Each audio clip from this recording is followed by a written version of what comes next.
Hi, I'm Steve. And I'm Sandy, and we're two tenderfoot tourists. Welcome to episode 80, the one about far-out festivals you never knew existed.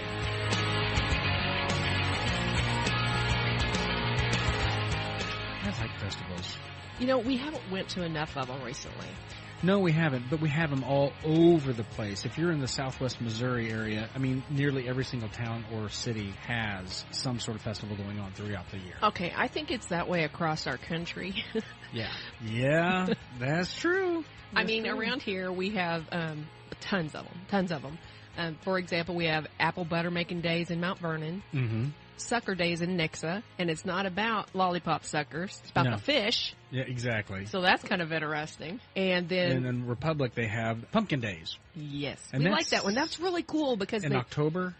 Yes, it's usually the first week of October, I believe. Mm-hmm. And it's really cool because people grow like pumpkins and squash, and they try to win the biggest one there. Right. So that's kind of fun. And they do lots of other stuff, too. That particular festival here locally is gaining attention, though. I mean, it's getting bigger and bigger every year. Oh, yeah. They had video footage of this last year where I saw the whole main strip was just packed full of people. Right. It was just crazy, the amount of people that were down there. So, with that being said, this episode, if you couldn't tell by the title, is about festivals that are out there. But these are a little different. Yeah. And you know what? If, dare I say, obscure, a lot of people don't know about these particular festivals that are out there. They also sometimes, most generally, involve a parade of some sort. Right. These are weird.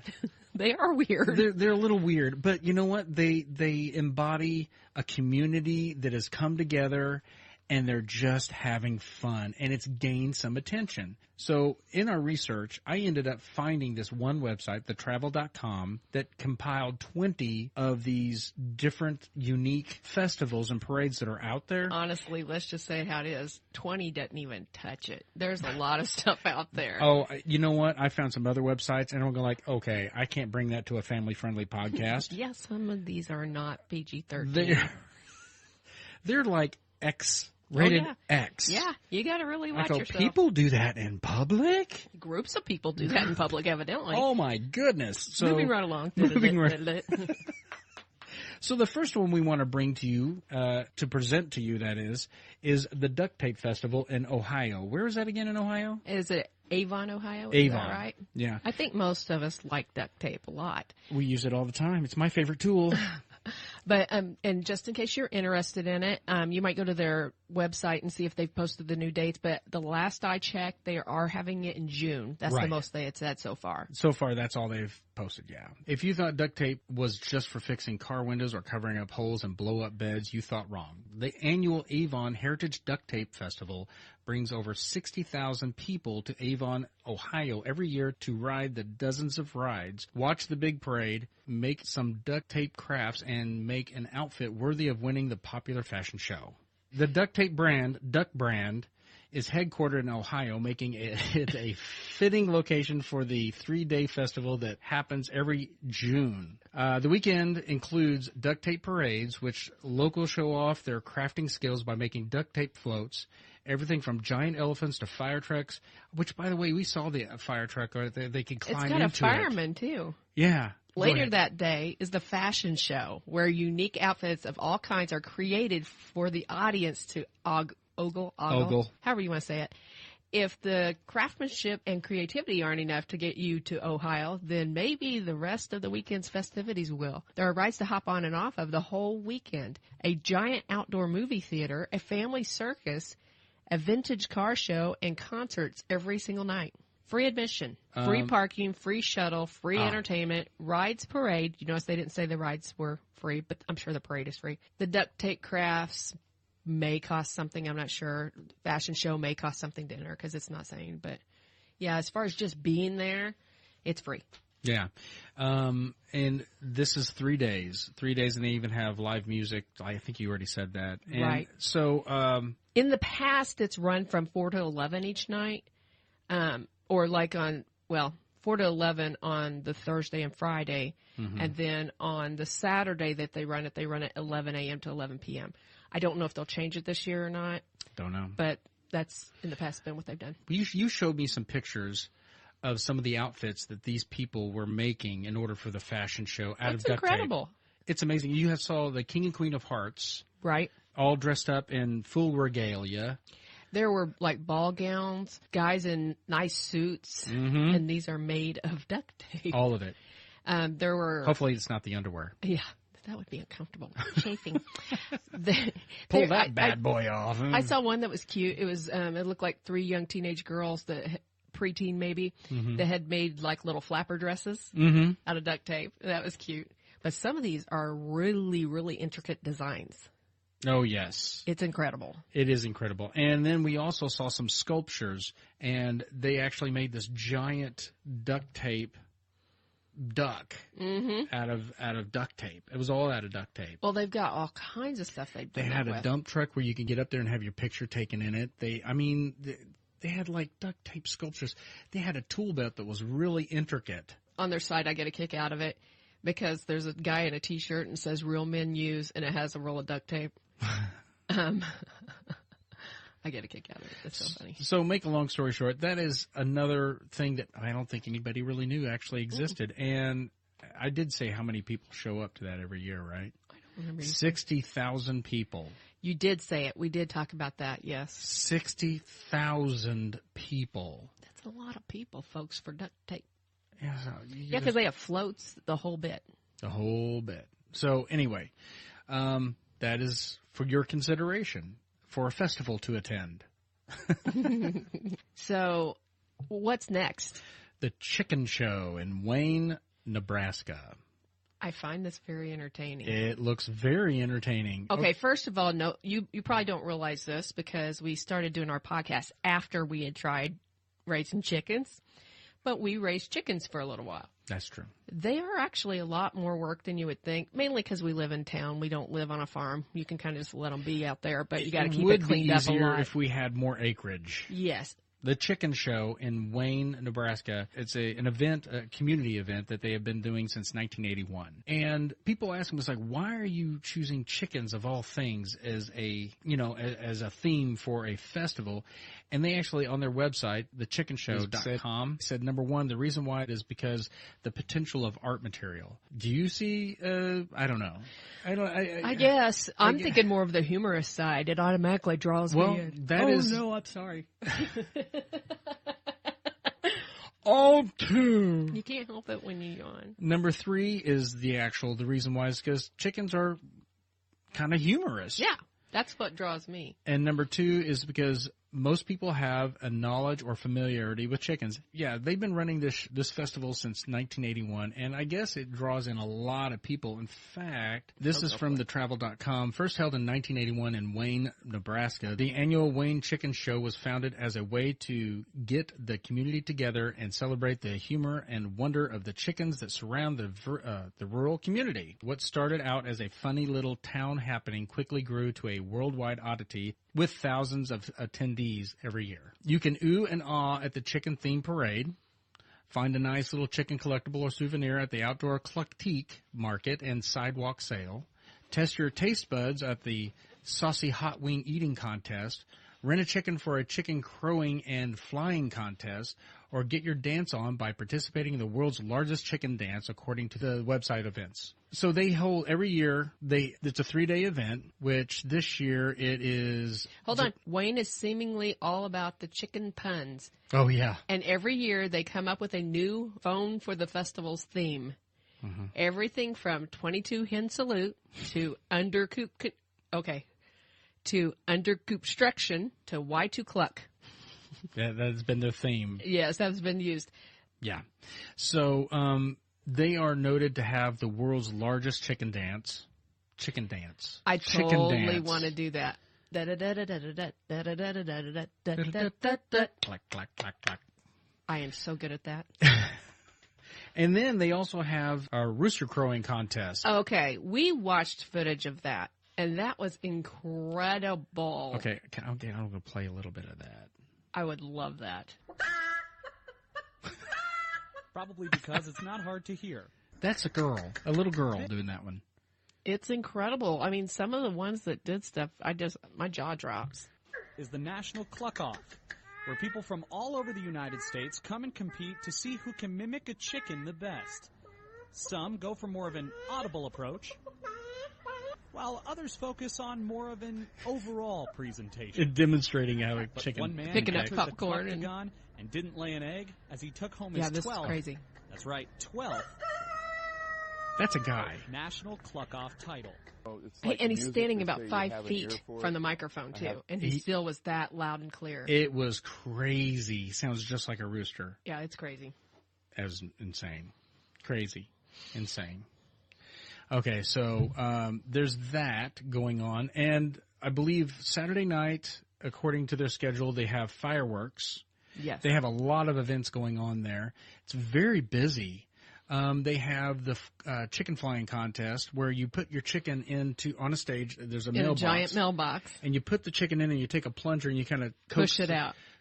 Coax the chicken to go out and jump and it flies. Right, you don't hit it with it, but you put it behind it and you just kind of push it through like a plunger, and it has to get out of the mailbox, so it flies, and then they measure how far it flew. Right. So, and the cool thing is you don't have to own a chicken in order to do this. You can quite literally Rent a chicken while you're there, or you can bring your own. You do that really well. You want to enter the contest? I should slow down a little, though. I don't think anyone. I think they should have a turkey. Turkey. Hey, I can do turkey. You can do a turkey. Don't do that right now. You may hurt my ears. There you go. Stand back. It's not really very good, but I do that when I see wild turkeys out on the side of the road. That's true. Should we do My drive down the kids highway? like it when I do that. And she has to. They really to don't. do that. I don't understand it. The kids don't like it. I make deer noises. What do you think? Very good. I'm very impressed with your impersonation. I also do kangaroo. Okay, there you go. Impressed? Really? We have so many kangaroo around here in the Midwest, of course. Koala bear. What do you think? Impressive. All right. Thank you very much. But they have a lot of things going on. They have the flying contest. They have also an egg eating contest. Remember? Oh, the hard-boiled egg eating contest. Yes. I'm thinking I would be sick. Oh my goodness. Oh my goodness. But the grand prize is $400. I'm thinking that's a pretty good deal if you can stomach it. Ugh. Yeah. Is vomiting out hard-boiled eggs worth $400? Well, I bet the rule is you couldn't vomit past a certain point. You have up to a certain point you have to be able to hold them in. You have to. It's like, we'll wait 30 minutes and we'll give you your $400. If you upchuck, it's going to the next guy. Mm-hmm. Oh, can you imagine? Oh gosh, that smell! You would never need to eat another egg ever again after that. You wouldn't. Just the mere thought. Nope. Let me see. They have fireworks on Saturday night. They do the chicken dance thing on Friday night this year. Yeah, they just do it once. They do it once, and I guess it's huge. Everybody stops and does it. Everybody does. You don't have any of these I'm too cool for this stuff going on at this festival. And they also have a parade as well, and they have antiques, and they have crafts, and they have paintings. And people are walking around with chicken hats on. And they have food, and they have chicken hats. Oh, and you can also have an online store where you can actually buy your hat and your they got a shop online on their chickenshow.com. The Chicken Show. And you can go on there and you can buy yourself a T-shirt, a hat that looks like a chicken. You can buy your glasses. You can buy all kinds of stuff. A rubber chicken, believe it or not. Okay. All right, now you've heard it all. Marco needs one. He needs a chicken hat. He really does. So that is the Chicken Show in Wayne, Nebraska. Wayne, Nebraska. To introduce a little levity to the podcast, we again bring to you words of wisdom from you've reached middle age if you remember when you had to lick postage stamps. I say I remember as a kid, and my mom would be doing bills, and I'd ask her and could lick the stamps and put them on the envelopes. That explains so much. And you remember the day that everybody was so happy that we had those self-adhesive I was like, yes, no stamps? more licking. Yeah, no more licking. That was nice. It's a good memory. Now we move on to a very, very unique festival. It's the Mothman Festival in West Virginia. Yep. This is very, I look at the pictures of it and everything, and it makes me think of like Comic-Con. Because you can have a lot of people dressed up. in all kinds of costumes. Yeah, it's not just like a Mothman costume, which you need to explain to what Mothman is. According to the website, the first sighting on the red-eyed winged creature... first of all, this festival is built around the lore of the Mothman. Yes, and still people to this day claim they see him. Correct. So, according to the website, the first sighting of the red-eyed winged creature known as Mothman was in 1966 in Point Pleasant, West Virginia. While it's just an urban legend, visiting the festival and the town itself might have you turning into a believer. There are paranormal guest speakers, a tour of the area where the sighting took place, selfies with the infamous Mothman statue. Yeah, which is in the center of the town. Oh, yeah. Costumes and, of course, Mothman face paintings for the kiddos. But there's been all kinds of stuff that they've talked about. Couples being out parking and how they've seen this creature in the night with the red glowing eyes. Yeah. And it's a red like no other red. You know, it's very much one of those things where you go, okay, I want to go there. Yeah. I just want to see something weird. Yeah. So everybody, basically they're capitalizing on the fact that there is this strange creature. This legend. Yeah, the legendary creature that is like in the vicinity. In fact, they even saw, there's been reports of it being in Chicago. Yes, that's true. I forgot about that. They did. They reported it there, too. And that was back in the 80s or 70s. I can't remember which one it was. I don't remember which one it was. Yeah, you got me. But anyway, so make a long story short, they decided, the town of Point Pleasant decided they were going to just create a giant festival.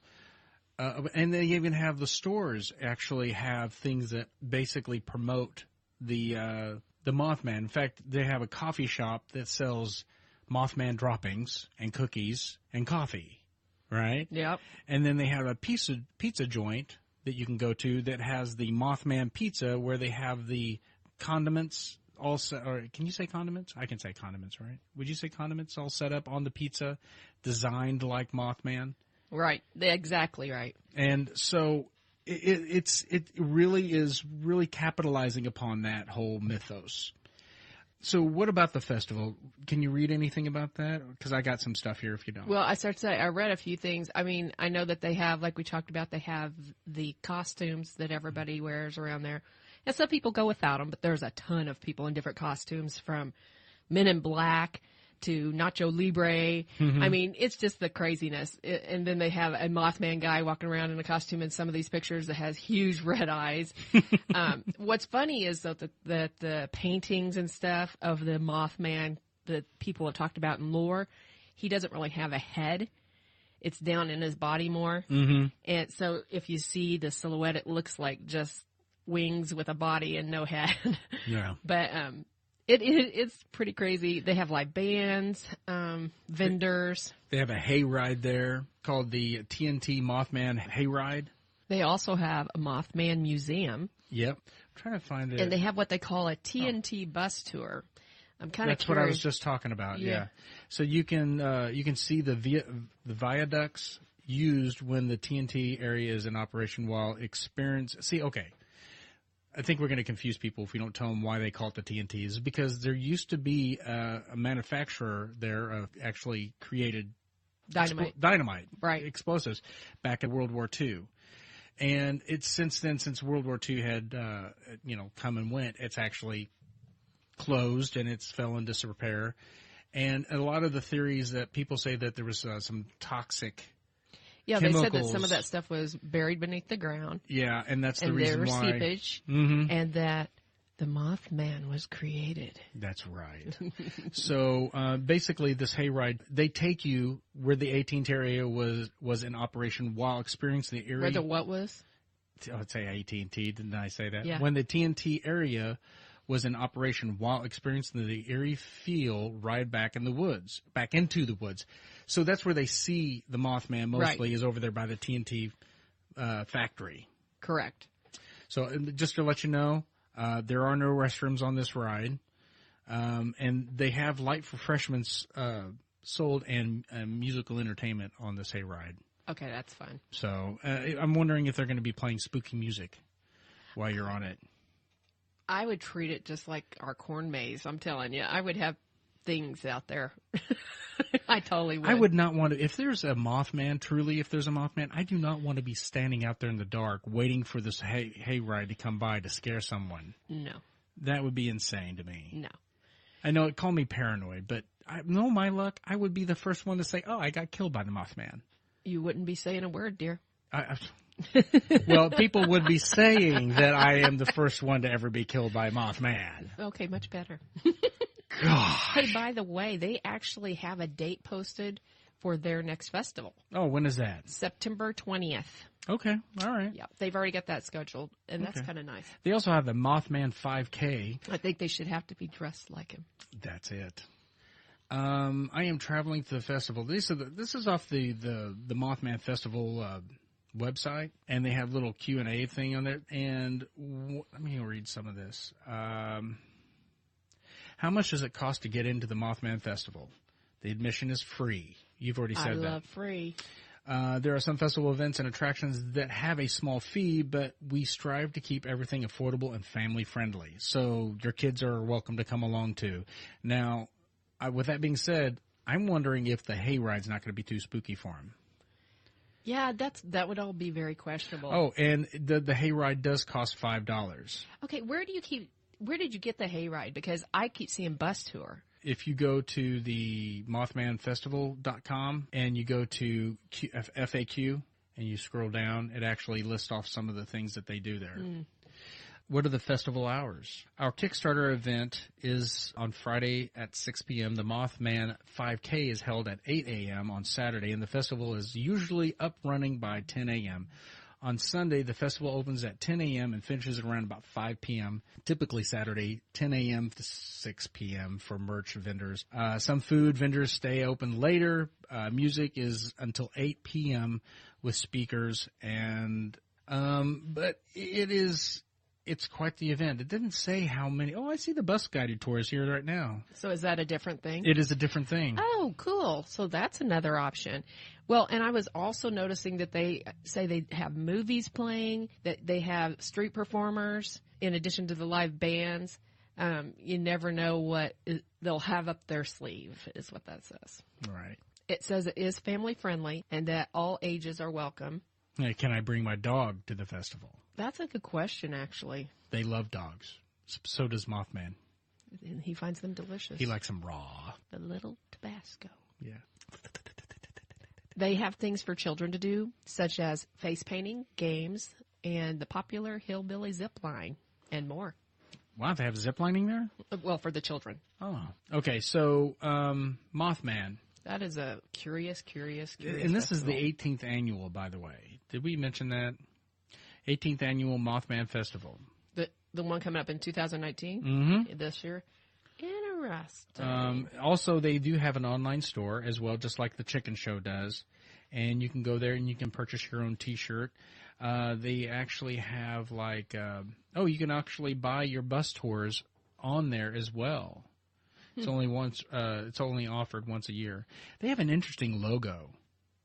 They really do. I can see why it looks like a headless guy. Yeah. They need a couple of red beady eyes on that thing. And really just have it look all dark. Yeah. And then barely see the red eyes glow. Yes. I think that would be super creepy. I agree. I like super creepy. I like super creepy too. So anyway, Mothman. Are we done with Mothman? We're done with Mothman.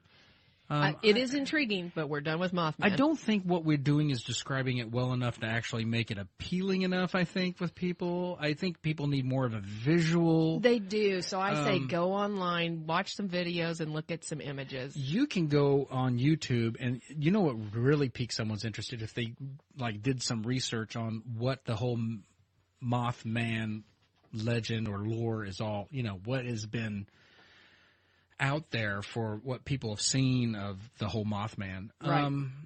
It is a captivating story. It really is. But we can move on, and we're going to the world's shortest St. Patrick's Day parade. Where's that? It is in Hot Springs, Arkansas. Woot, woot.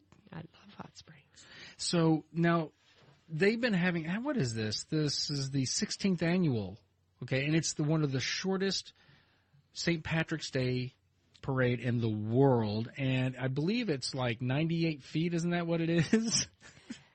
I believe it's 98 feet and 98 minutes is what we heard them say. Yes, it's 98 minutes long, and it's only 98 feet long. Is that right? I think so. And it is not one of the world's shortest. It is, they call it the world's shortest. The world's shortest. It is the world's shortest St. Patrick's. The. Okay. Just want to make sure.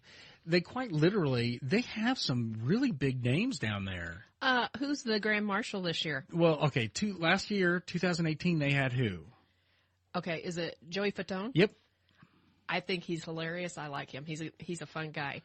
And I guess actors are chomping at the bit to be the person that does this. It's really funny. To be the Grand Marshal. Yes. Yeah. And this year they have Ralph Macchio. I'm so freaked out. Are you kidding me? If I wasn't going to be laid up, I would be there because it would be a lot of fun to meet him or to see him there. I could totally convince you that you'd be just fine to go, but that'd be so selfish of me. It would, because you just have to dope me up. Oh my gosh! Here. I'd be sitting in the car drooling, and you'd be over there watching the parade. It's like, give me a really long straw. You're like drooling out of the side of your mouth, and you got a straw in the other. You'd probably fit me with the pins too. I ain't changing that. You're on your own. I'll just put you in the tub and just shower you off every once in a while. Those meds are awesome. No, just kidding. 2019 and the Grand Marshal is going to be Ralph Macchio, which I read an article, and he was saying he's really looking forward to it. Then there's other people going to be there. For instance, Smash Mouth is doing – this is all free.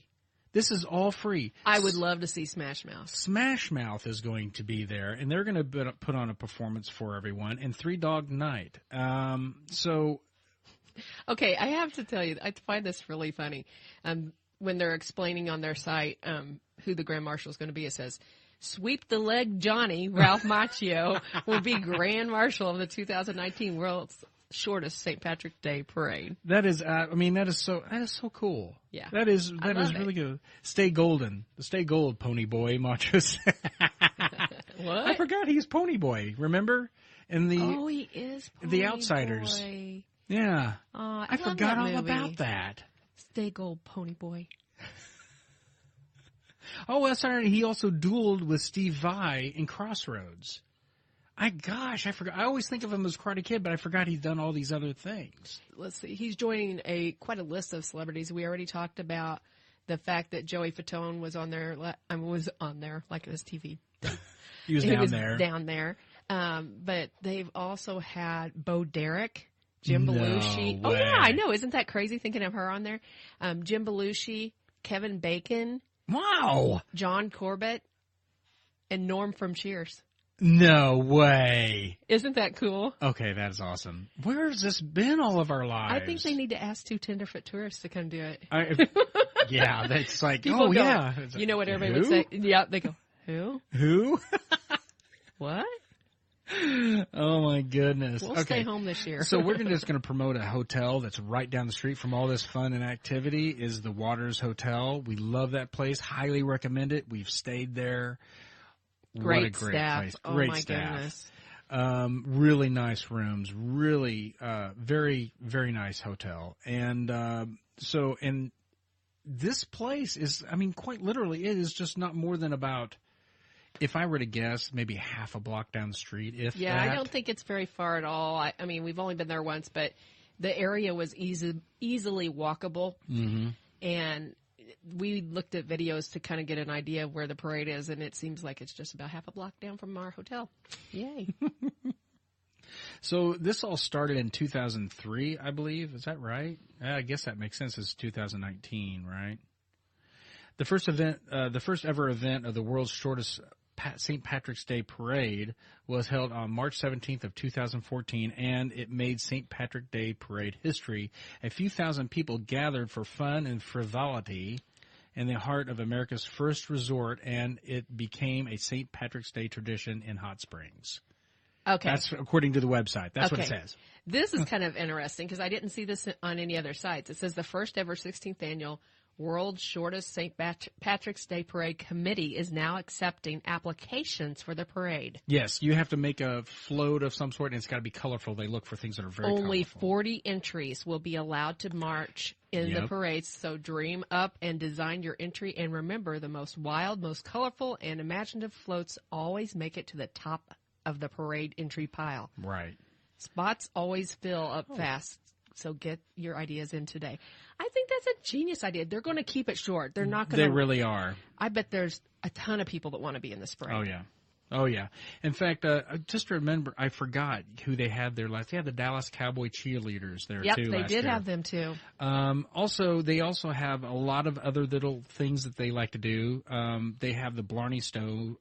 Kiss the Blarney Stone competition. Yep, exactly. And I've seen pictures of it, and it looks as if people have to be creative. Yeah, like there was a picture we saw where there was somebody doing a back bend and kissing the Blarney Stone. Which is weird. Yeah, it's all weird. It's all weird, but we're good. It's all good. But it really looks like it's going to be a lot of fun. I really want us to attend. Let's do that. It may not be this year, but March 17th of this year, because you'll be laid up. But let's try to make it there next year, 2020. Okay. And, I mean, I went to their Q&A section on their site, and one of the questions is wearing green required? And they put all their answer is, really? Do you want to be pinched? I know, that's what I was thinking. It's like, that is what you're gonna get pinched if you don't. But there's food vendors out there. And, of course, there's also, I don't know if they're open during the parade, but and green beer. Yes, green beer. That is one of the biggest things. We've got to remember to tell people that. But what's our restaurant / bar, pub, whatever? Ohio Club? Yeah, you could always go there if you didn't want to go to the vendors. I know we mentioned that they had a live band, but did we mention what it was for? No. After the parade, they have a street dance. No way. To me, that's super cool. Do they do the chicken dance? I doubt it. Oh. I'm pretty sure they have a little more. Okay, everybody, coolness. St. Patrick's Day, do the chicken dance. Is that you or me? That was me. I pulled back. I was like, did that come out of me? That was weird. I had to pick that up. Okay. Hey, Sandy. Yeah? I bet you can't guess what I'm going to say next. I bet I can, but I think I'll leave it to you. What an excellent episode we just had. Wow, I never expected you to say that. Yeah, episode 80. Yeah, the one about far out festivals you never knew existed. Part 1. That was a lot of fun. And I like the fact that we started out just talking about some of our local festivals that you can... that we like to attend. Exactly. And then we moved on to the more obscure. Yeah, obscure ones. Let me see. What we have? Hold on. We had the Duct Tape Festival in Avon, Ohio. Yes. And they did all kinds of things from clothing all the way to floats. That was so amazing. And then the chicken show in Wayne, Nebraska. Yeah, we got to hear people do their own impersonations of... right, they actually had a rooster crowing contest. Mm-hmm. And also the largest chicken dance. Oh, yeah, that's their big thing. Is their big their thing. Claim to fame, is that what you'd say? Claim to fame, yeah. And then we had the creepy Mothman Festival in Point Pleasant, West Virginia. Where it's just an opportunity to do a lot of cosplay. Yes. And the town is very proud of their lore of the Mothman. They have foods for it, right down to a statue for it, so it's pretty cool. It's pretty cool. And then The shortest. Yes, the world's shortest St. Patrick's Day Parade in Hot Springs, Arkansas. So out of those ones that we mentioned in just this first part, which one would you want to go to the most? I really want to go to the world's shortest St. Patrick's Day in Hot Springs. Of course, this year I want to go even more than I would normally because Ralph Macchio is going to be there. Correct. And the dude is so cool. And what's so cool about it is all free. I know. And the food is incredible, evidently. They have green beer. We won't keep going, but that's the one we want to go to eventually. Yeah. We'd like to go try out some others, but that's my focus on that list for sure. So, yes, it was a good episode. And you know what? They need to stick around for a part 2 because we have other ones to bring to them as well. Yes, and I think we will definitely be a lot more far outer. More far outer. We'll just wrap this up and just let everybody know that Two Tenderfoot Tourists is a weekly family-friendly podcast. If you like what you hear, be sure to subscribe to Podbean, Apple Podcasts, Google Play, Stitcher, and TuneIn, and Spotify, just to name a few. To get in touch with us and chat about this podcast, That scared me. It scared him too. Yeah. This is why we don't like cats in the sound room. To get in touch with us and chat about this podcast or even your travel experiences, simply email us at tenderfoottourist@gmail.com or follow us on Facebook and Instagram. Keep those suggestions coming, and maybe you'll give us our best episode of 2019. I'm Steve. And I'm Sandy. Until next time, stay tender.